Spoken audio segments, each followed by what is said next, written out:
有请。男嘉宾刘先生，32岁，来自江苏电工，有请刘先生，有请。女嘉宾张女士，31岁，来自江苏无业，来，有请张女士，有请。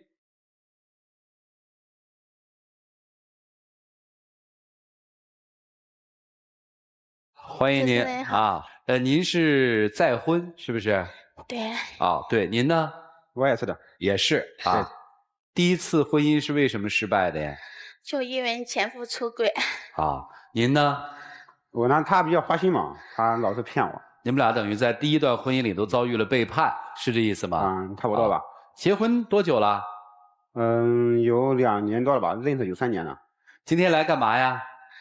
就因为他变了，以前还都特别的关心我，现在也不关心我了，也不问我的事情了。平时他加班也不回来，要么就是很晚才回来。哦，您多重啊？方便问吗？300多斤。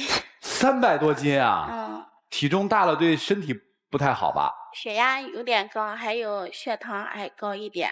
就是吧，我有时上2楼都喘不过来气，晚上睡觉的时候吧，就是有时都憋醒，特别的难受。哦。有时晚上我也不敢睡觉，怕喘气喘不过来，然后就反正就是。明白了，就是。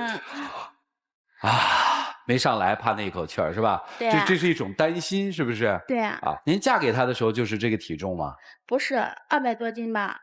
哦，那就是说，嫁了他2年还挺幸福的，长了100多斤，是这意思吧？对。是因为夫人的这个体重一天天的渐大，所以你变了吗？我感觉我没有变。但是他说你经常加班是吧？对，经常加班，要么还不回来。这个嘛，是因为公司离家比较远嘛，路上有一块堵车嘛，有时候加班加晚了，我就在厂里睡了嘛。过去不这样吧？过去不这样，过去要么就是加下班他就给我打个电话，要么就给我发个短信。现在打电话发短信也不给我发了，也不跟我说一下。因为他老是休息不好嘛，我加班加晚了，我怕给他打电话影响他休息嘛。那你觉得他是因为你发胖了，所以他才这样的，还是别的原因？就是因为我胖了，他好像有点烦我了吧。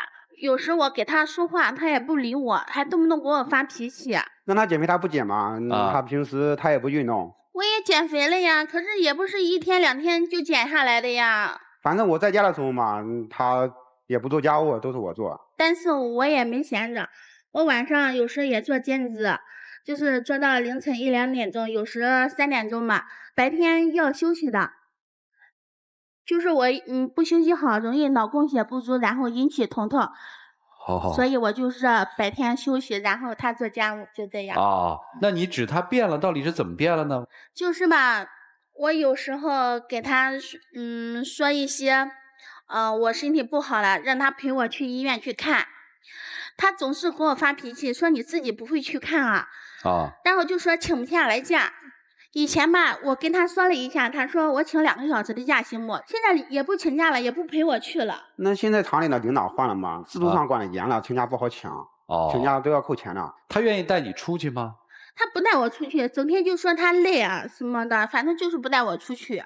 因为我休息的时间本来就少，在家的时间也不多，回到家我还做家务，他又不做，我感觉我没有时间陪他去啊。我拿手机这样自拍一下，他说你拍什么？你看你这么胖，就这样说。你看你从结婚，你看你都胖了100多斤了，你还不减肥？然后他以前也不说，现在他老是反正每天都会提的，老是说你该减肥了，你每天都说你去跑步，都让我去减肥他也说了，你看现在我也不小了。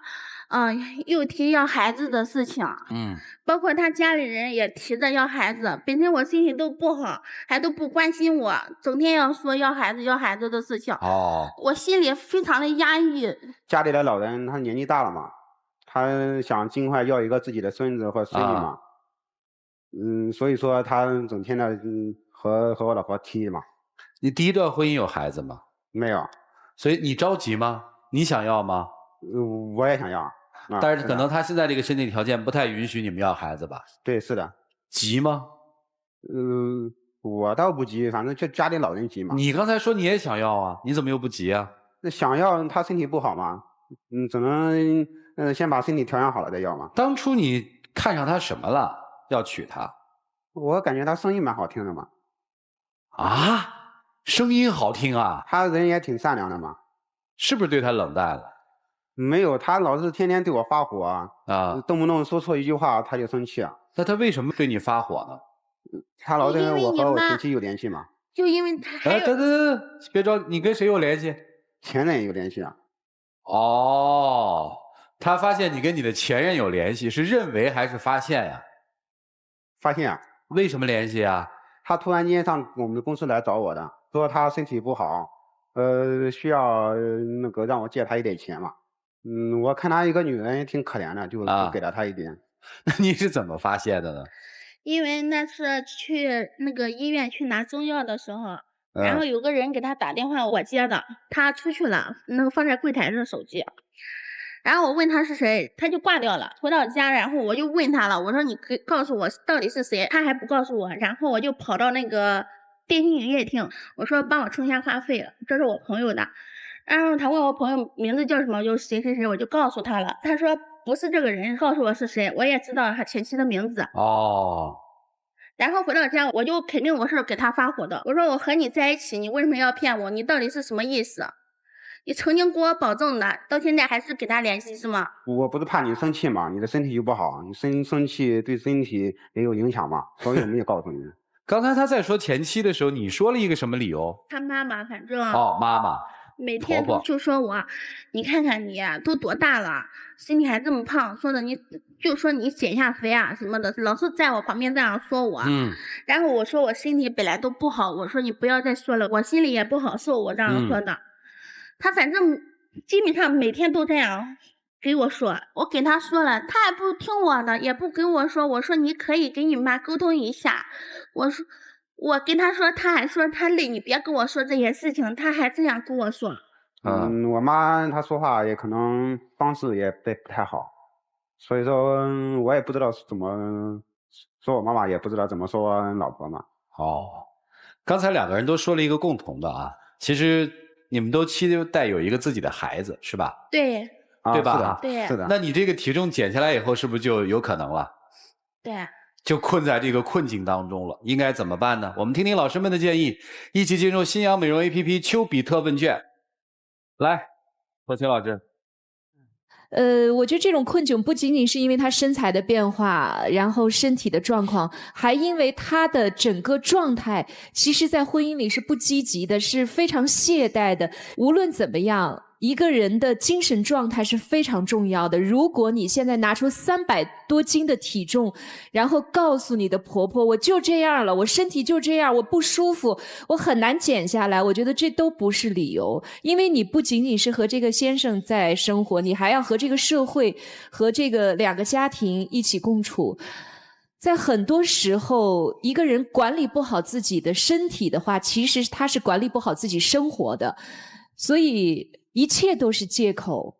如果不是医生判定了说你一定减不下来，你这个身体就是这样了，我觉得任何身体状况都是可以改变的。所以女生，我特别想跟你说，你能不能下定决心，从改变自我开始，而不是要求男生开始。如果你可以改变，从300多斤减到200斤，然后到150斤，到最后120或者100斤，我相信一切都会改变了。我不说男生怎么样，我觉得女孩你反省，你改变好吗？好，谢谢。来，曲总。我觉得你们俩之间的问题最核心的是在于你，而不是在于你的外在体型，而在于你内心的自卑。每个人都会自卑，再优秀的人，如果他对比的对方是比自己强大，他也会自卑。自卑不可怕，但我们要先找到自卑的原因是什么。自卑有几种原因，比如说我曾经受到过挫折，比如我对自己就是认识不足，老想我自己的缺点，消极的人也会自卑，生理上的缺陷也会自卑，可能你就属于后者。但是所有的这些自卑，我说的几点都不是原因，都不是本质，它是有相关性。自卑的本质是什么？是你根本就不能接纳现在的自己。说白了，你自己看不起你自己，这个是自卑的本质。你想一想，所有你过于敏感周边人对你的态度，包括老公不回家是因为嫌弃你胖，包括婆婆想让你减肥生孩子，你觉得烦发火也是嫌弃，你觉得都嫌弃，甚至于别人说的一些话一些眼光，你都觉得是在看不起你。其实不是的，很多时候你可能误解了，而真正你内心你没有接纳你自己现在的状态，你是自己看不起自己。所以找到真正自卑的原因，我们就知道怎么去改正。你要自己接纳自己的状态，你现在就是310斤，那好，自我鼓励，设定个小目标，你能回到200斤吗？当然可以了。今天310，明天呢就可以减到300，然后后天呢，别太快啊，要注意健康的减肥，要运动，好不好？好。回到200斤不是梦，好不好？就这样，姑娘，加油！好，谢谢曲总啊。来，夏大老师。刚才有一个细节我注意到，就是我们中间在调整女方的麦克风，然后我们的导演说让她往后站一点，女生没有听到。你原本在生活当中对她的态度一下就暴露出来了，你眉头紧锁，用非常严厉和大的声音跟她说：“你往后退一点。”所以能看得出这个女孩在跟你过日子的过程当中是多么的小心翼翼。因为她身材这么胖，因为她自卑，所以你有一种高高在上指责她的权利。她跟你结婚2年，长了这么多的体重，你没有好好的引导她，除了指责抱怨还刺伤她，你让她如何自救？所以我觉得不要把所有的问题都怪在女生的头上，她是有懒的那一面，是有可悲的那一面，但是你作为她的终身伴侣，既然选择了她，那请你接纳她所有的一切。每个人都不是完美的，明白了吗？明白。接下来说女孩啊，她为什么会变？因为你不变呀。你让她看不到跟你继续再过下去的希望，看不到未来的美好，你一成不变，还在往下走。你不要想她，不要想任何人，你想想你自己。你这样的状态去度过余生，你甘心吗？你愿意吗？你愿意活得这么卑微，这么谨小慎微，这么小心翼翼的过日子吗？如果不愿意的话，就马上改变，好吧？好的。好，谢谢。好，谢谢沙大老师。来，胡老师。与其说男生是看上了你的善良，喜欢你的声音，不如说你可以给他带来安全感。这种安全感就来源于你的自甘堕落。你晚上睡觉得仰着睡吧，还是侧着睡？你一旦压着的话，一口气上不来，你会走的，你知道吗？你非常清楚自己的现状，但你却无从改变。你的上一任是那样的伤害了你，你以为找到这个老实的男人，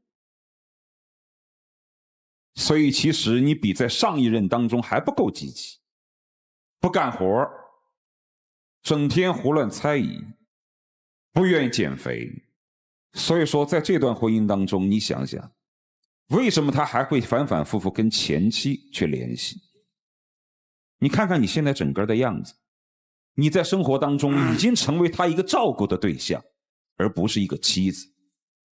其实孩子也好，感情也好，我说难听一点，都不是你现在考虑的重要的问题，而是你整个人生姿态的问题。你再不做就来不及了，好吗？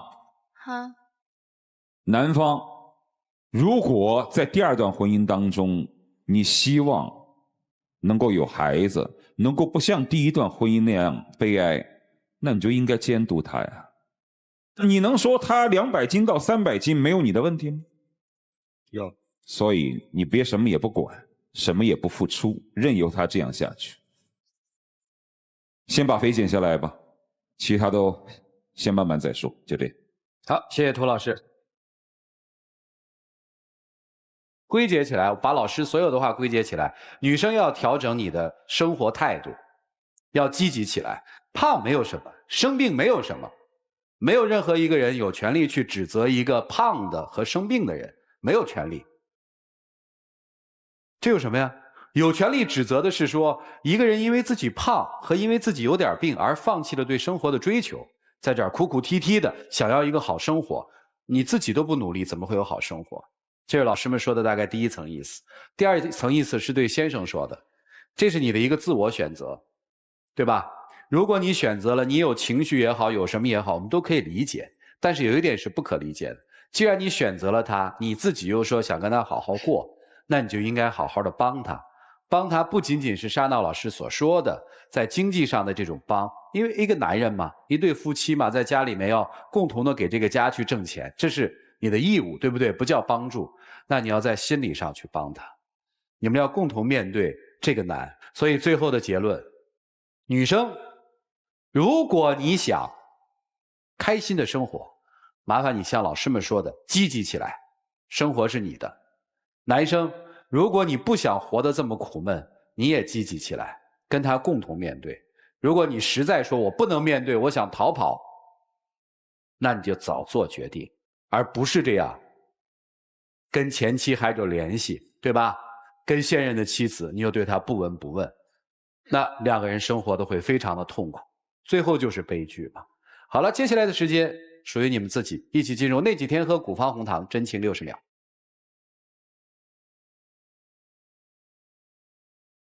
如果你再和你前妻这样老是联系的话，你以前也跟我保证了不和他联系，为什么老是联系呢？这样你觉得咱俩还能继续下去吗？从今往后呢，我向你保证，我不会再和我的前妻联系了。你看我们俩能走到一起也不容易，那就让我们都相互包容一些，共同走过以后的风风雨雨吧。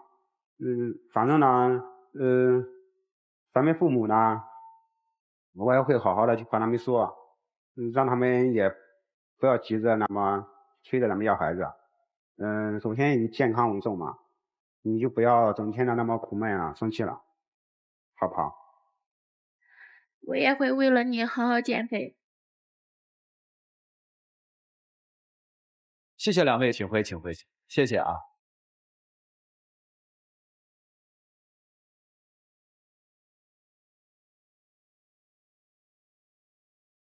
来，请关门。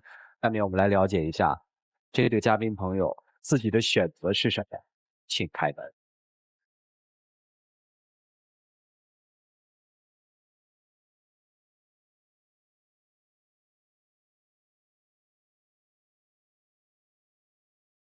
又在一起，谁让我积极一点哈。以后的日子我们一起相依，我会撑着你